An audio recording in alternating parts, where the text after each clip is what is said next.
Well, that is the end of the NFL season, and the Seattle Seahawks are now NFL champions, defeating the New England Patriots in a dominant performance, 29-13. We're going to talk about it, break it all down right after this.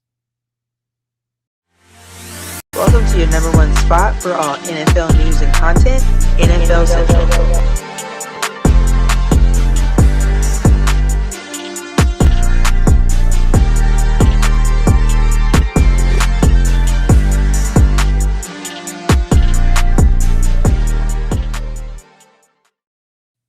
What's going on, football fans, and welcome back into another episode of NFL Central, your number one spot for everything NFL. And on today's live performance, we get to go out there and crown a champion of the National Football League, and that is now handed off to the Seattle Seahawks, who dominated the New England Patriots 29-13 in a game to where it was relatively a snooze fest because, like my man's Lloyd in the chat just put it, it was BTA. It was BTA. Mike McDonald, the head coach for the Seattle Seahawks, absolutely put on a clinic defensively on how you supposed to rattle a young quarterback. Drake May was one of those young quarterbacks in his second year of the league, making it to the Super Bowl. Whether you believe that they should have been there or not, they were there. And they got their ass whooped by the Seattle Seahawks. It didn't matter what was going on. The Seattle Seahawks defense went out there and completely dominated everything. And for the New England Patriots, they were ahead of schedule. But you still got to go out there and say there were a number of things for the New England Patriots that they wish that they should have done a lot better offensively to help Drake May, to help the team score points, because their defense for themselves was playing pretty damn well. And yes, I am one of those guys that did not go to a Super Bowl party. I chilled with my lovely family. And if you are one of those people as well, you had a good time throughout this game, and especially during the halftime game. The halftime show, excuse me, with Bad Bunny. Didn't understand too many words, but me and my daughter was in that big getting, and I ain't gonna lie to you, it was a good show. I ain't gonna lie.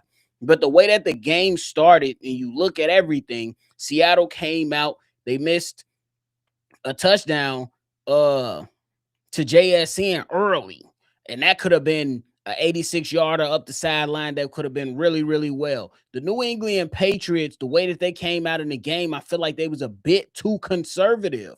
And the reason I'm saying that is because all the passing was a bit iffy, probably due to Drake May not quite understanding that the Seattle Seahawks are just simply disguising zone defense. But that's what they pretty much played all night long.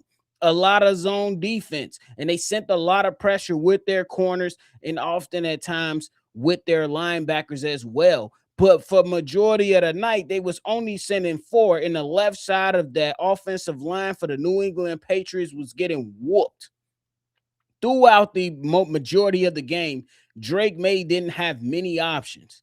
Drake May was checked down Charlie to start this game off, and I didn't necessarily agree with that and how the game plan was. I respect guys like Ramondre Stevenson, but I feel like the more dynamic running back for the New England Patriots was Travion Henderson, because just about every single time that he ran the ball, at least in my eyes, not every single time, but for majority of the time, you seen Travion Henderson go out there and pick up some chunk yards. And that goes back to the coaching of the New England Patriots, who did not get Travion Henderson going over the postseason, because if we keeping it a buck, Drake May was not that good in the postseason for the New England Patriots when he faced greater competition. We talked about one of the easiest schedules out there for the New England Patriots, and It came back to bite the Patriots in the backside. We talking about how the first half ended. We seen the Pats go get out there and get some big stops for the New England Patriots, but they just couldn't generate anything in the first half for their ball team. And then in the second half, the first drive for the New England Patriots, they went 3-and-out. And on the first drive, and mostly throughout the game for the Seattle Seahawks, you've seen the Seattle Seahawks pick up chunk yards. For most part of the game, they had to rely on their kicker, but they were able to generate stuff with the tight end Barner, with the running back in Walker, with JSN here and there, with some catches by Cooper Kupp. That was allowing the Seattle Seahawks to go out there and get closer and closer to going out there and capturing this championship that they had. And to come out of the half after that good ass halftime show and the New England Patriots going 3-and-out, hey, they got in the mind of Drake May. Not even gonna lie to you. Now, when we talk about stats, we talking about Sam Darnold, who went out there and threw 202 yards and one touchdown. And you have Kenneth Walker, who really had an exceptional day with 27 carries and 135 yards. You had your receiving core go out there with Cooper Kupp leading the way with 61. A.J. Barner, who had himself a good day with 4 receptions and 54 yards. Rashid Shaheed, Jackson Smith, and Jigba did not have his best game, but he did go out there and provide some type of stability for the Seattle Seahawks. When you talk about the New England Patriots, Drake May threw for 295 yards, 2 touchdowns, and 2 interceptions. And I ain't even going to lie to you. The first interception over the middle of the field, I was like, Drake, what are you seeing? Are you Sam Darnold when he was in with the New York Jets and seeing ghosts? Because my boy, he wasn't there. My boy, he was not there. And then the second interception was just another play dialed up for Devon Witherspoon by Mike McDonald, and he was sending that pressure all night long with his cornerbacks. It was coming through the A and the B gap all night long. And the New England Patriots, they adjusted the best that they could in the second half, but Mike McDonald did not stop bringing that heat, and it was evident early. He was not playing around with these guys, and they are going for the championship. The Seattle Seahawks, who just won the championship right now, that defense calls themselves the dark side.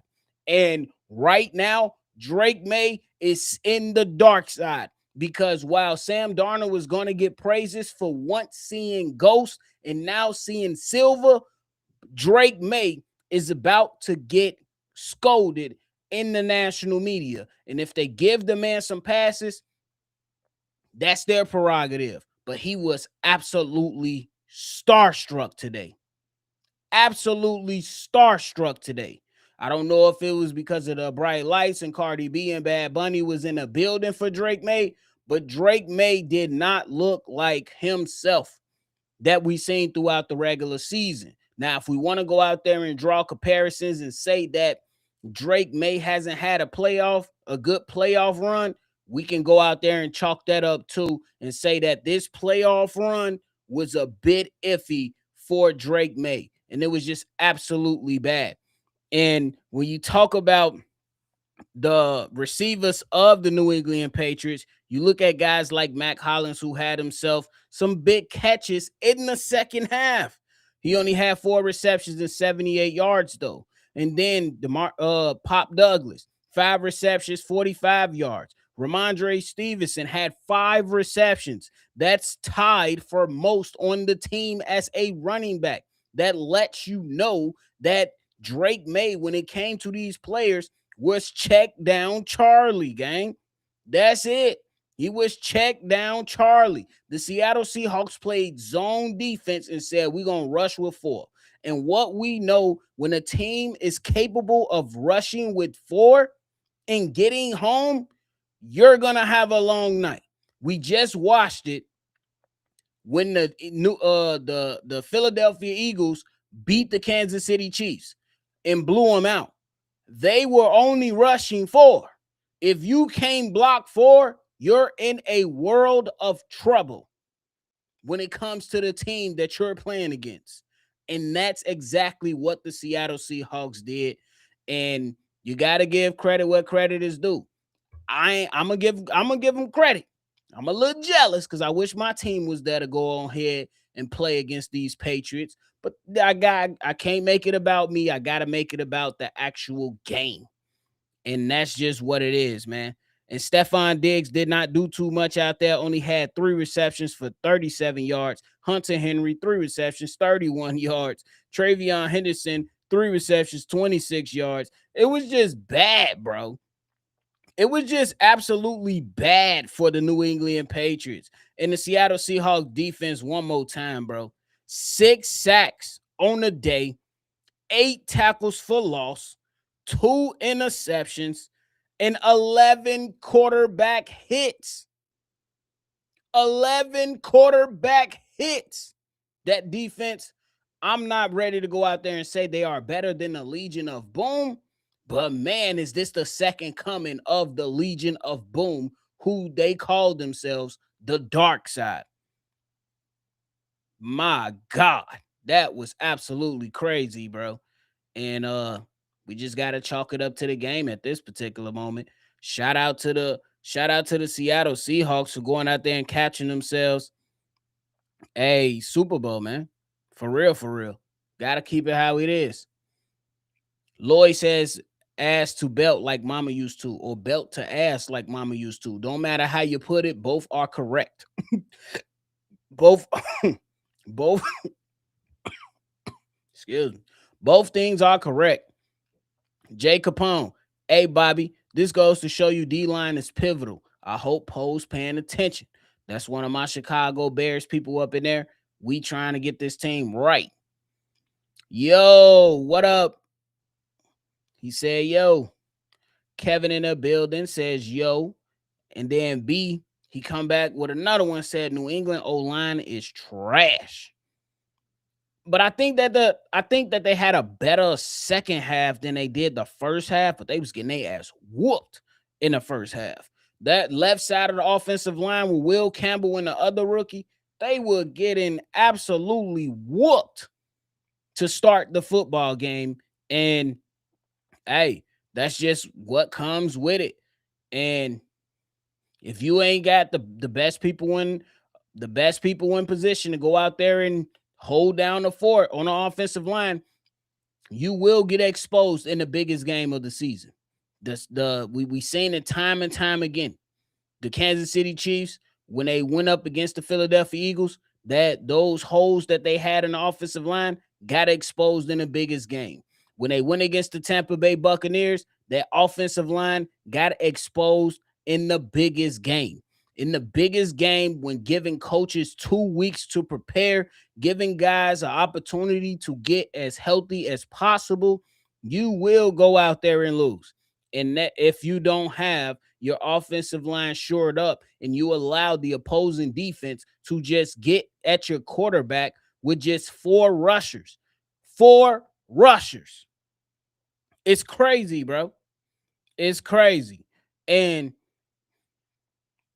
hey, any team that's watching right now, you better make sure you got them trenches shored up before you think that you can go after any type of superstar.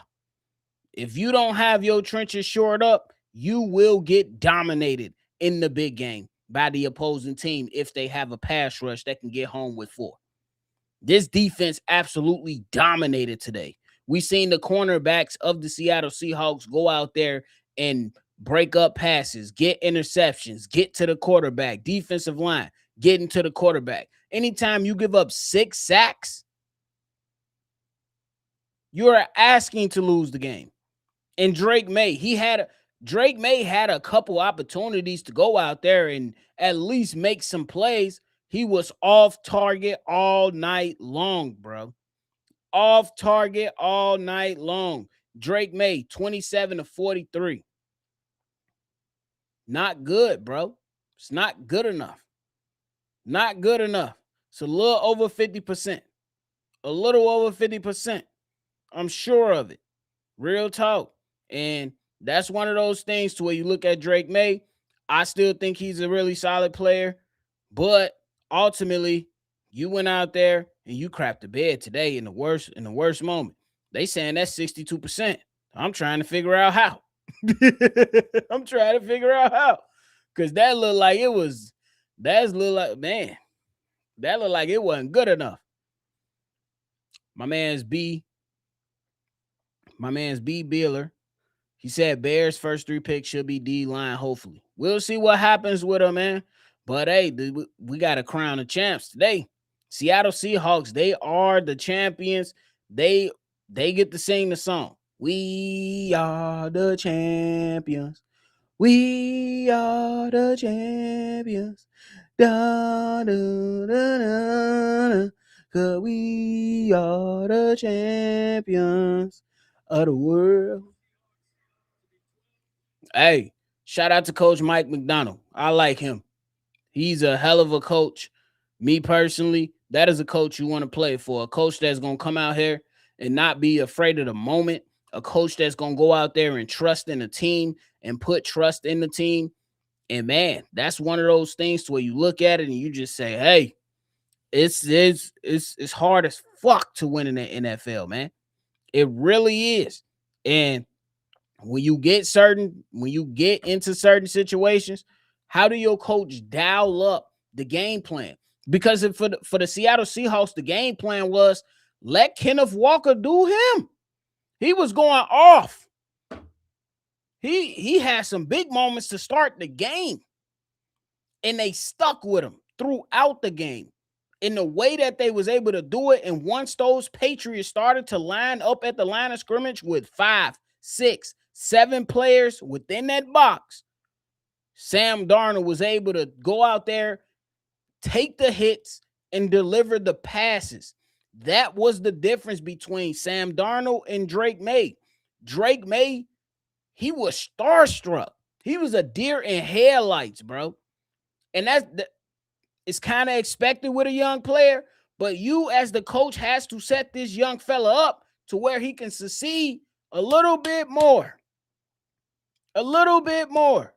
And it's on, some of it's on the coaching, but some of it is on Drake May as well, because he had slant routes available to him. He had short to intermediate routes available to him. Sometimes he went to the check down, which is cool, but then and sometimes he went out there and absolutely missed the target. I get it, it's going to say 62% completion percentage, but he absolutely missed on all of that. He missed on all of that. And that comes with a little bit of coaching as well. You got to write the story when you call plays for your team. You have to write the story. And when you go out there and write the story, you got to set people up for what's about to come next. If we're in 12-man personnel, and out of 12-man personnel, we've been running outside zone, on one of them times when you get the look that you need to go out there and do some play action and do some screening and do some other things out of that. And I don't know why the New England Patriots did not utilize Drake May legs until the second half when the game was out of reach. Didn't make sense to me. This is the time to where you go all in. All in. You seen at certain points of the game, more specifically the second half, when Drake May was able to get out of the pocket and pick up chunk yards, it came in the second half, but the game was out of reach. That should have been a part of the game plan in the first half. Hey, Drake, if it's not available down the field because they're playing zone, if you are able to step up in the pocket, go pick up some yards. Go pick up some yards. And that's what hurt him. And for the Seattle Seahawks, it was a lot different. It was a lot different. Sam Darnold was able to stand within the pocket and take them hits and deliver accurate passes. It wasn't the same story for Drake May. It was not. Dexter says, I can't wait for them to, the defense won this game, to dim Sam Darnold, who came in and got him over the hump when Josh Lamar and Baker ain't sniffed this level. Boy, are talking, Dexter.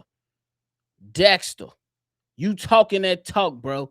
And it's no excuses. Because there's people right now on Twitter or X, whatever you want to call it, saying that Josh Allen would have made this game a lot funner. Yeah, he could have made the game a lot funner, but he turned the ball over in the game where he could have been winning. He turned the ball over 4 times. Stop. I'm with you, Dex. We can't give Josh Allen, Lamar Jackson, Baker Mayfield nothing. Are they hell of a talent? Yes. But the guy that utilized the talent on his team to elevate this team to go and capture the championship, you got to show love to Sam Darnold. You got to show love to Sam Darnold. Nobody cares if Josh Allen, Lamar Jackson, and Baker Mayfield has more talent or is considered more elite. They didn't elevate their team when they needed to. Because when Lamar Jackson, yeah, we can point to Mark Andrews for the drop for the 2-point conversion, but how good was Lamar Jackson prior to that? Not really good. Same thing with Josh Allen in the playoffs. This playoffs. Yeah, he had a spectacular game versus Jacksonville Jaguars, but once he played the Denver Broncos, he was ass in the bag. He was ass in the bag. We got to call it how we see it. We can't play favoritism. And Dex, you already know they're going to play favoritism tomorrow. Somehow, some way, these 3 guys are going to enter a conversation for whatever reason. And it's just really, really unfair to Sam Darnold because he shut me the fuck up. He did. He shut me up. I got to give him credit for what he did. Real talk. Lloyd said, shout out to the refs for swallowing the whistle. For sure.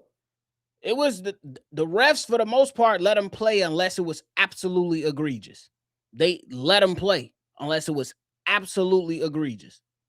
And I always respect that, especially in big games, playoff games, championship games. For sure. Lights got bright for Drizzy. Hey, you know the last Drizzy that got in a little scuffle. We know the last Drizzy that got in a scuffle. Real talk. Man, that last time a Drizzy got in a scuffle, he lost too. Drake May got in a scuffle, Drizzy, he just lost.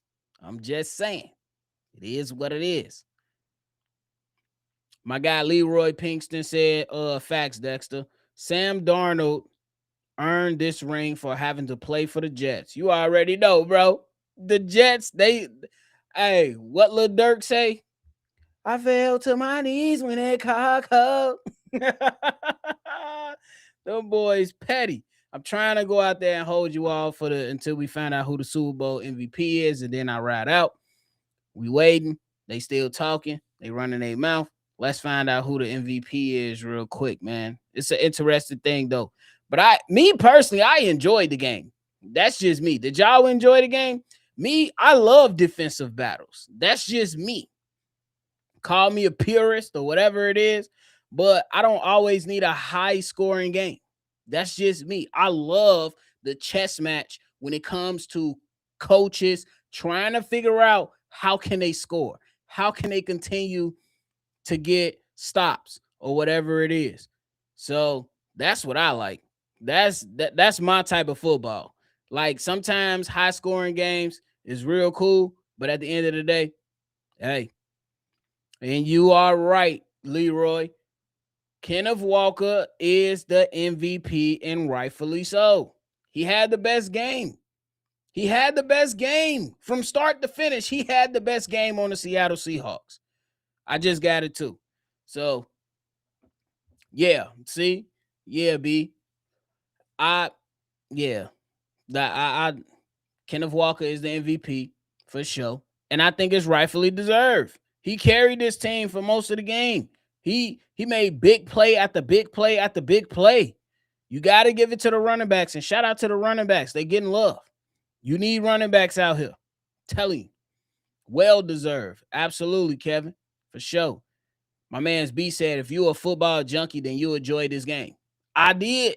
I love the chess match that started this game because not only was the Seattle Seahawks bringing a lot of pressure, the New England Patriots was bringing a lot of pressure.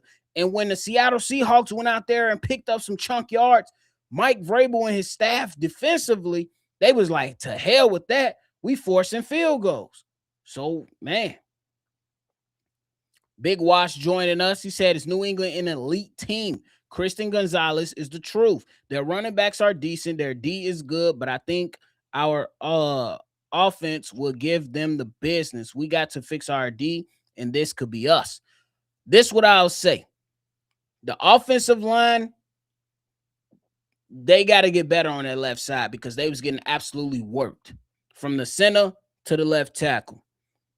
And I don't know why they didn't. Me personally, I believe Travion Henderson could have gave them more as a runner than Ramondre Stevenson. But they didn't prepare him for that moment. That's just my personal opinion. I don't watch every single game. I did follow them throughout the playoffs, though, and a couple games during the season. I don't bullshit people. So I feel like they could have did a lot better.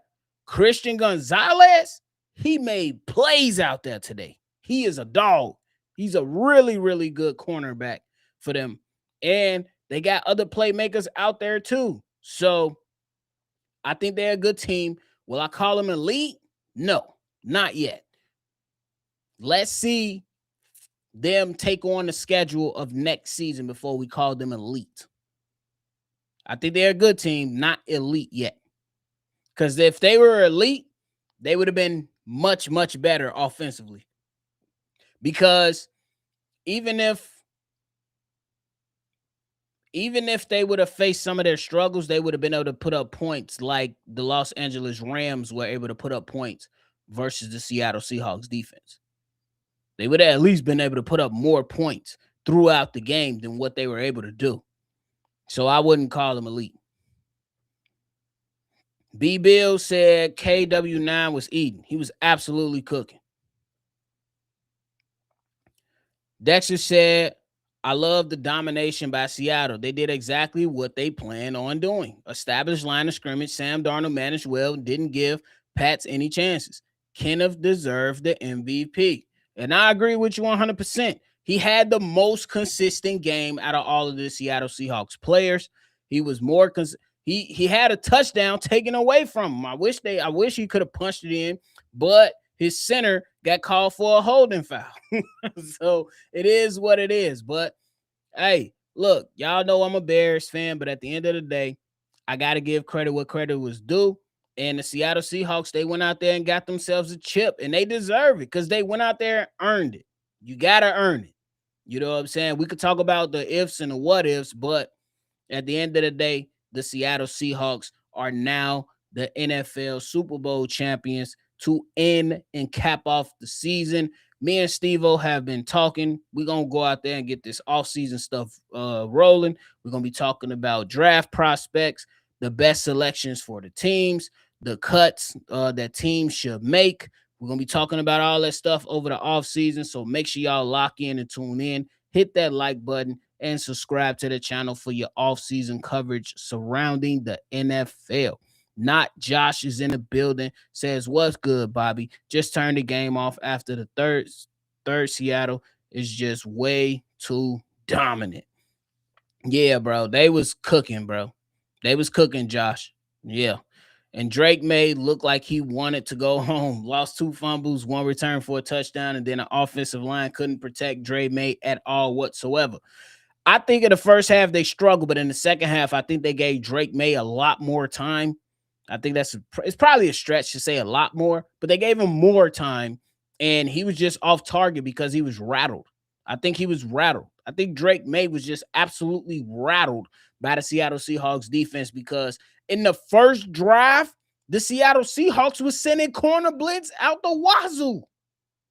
Got him out of there. It's crazy, bro. It's crazy. But hey, man, I ain't gonna hold y'all too much longer. That is it for me today. I appreciate y'all for tuning in, man. Again, stay tuned for the off-season coverage coming from NFL Central. We on our way to 1K, man. Get this thing rolling. So if you are just tuning in as a new viewer, hit that like button and subscribe to the channel, man. Make sure y'all have yourself a great night. Hope y'all enjoy the game. But hey, I'm up out of here. Make sure you always love football, and I'm going to catch y'all on the next one for sure. Peace. This has been a presentation